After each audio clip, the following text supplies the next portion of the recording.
Heart అటాక్కి cardiac అరెస్ట్కి తేడా ఏంటి doctor గారు? కార్డియాక్ అరెస్ట్ అంటే మన గుండె కొట్టుకోవడం సడన్గా ఆగిపోవడం అనమాట.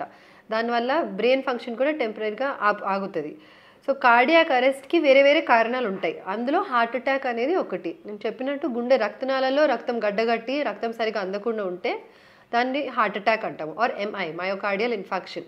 అది ఒక కారణం కార్డియాక్ అరెస్ట్కి. అది కాకుండా చాలా కారణాలు ఉంటాయి. సచ్ యాజ్ గుండె వేగంగా కొట్టుకోవడం, వీటీ ఆర్ విఎఫ్ అంటారు.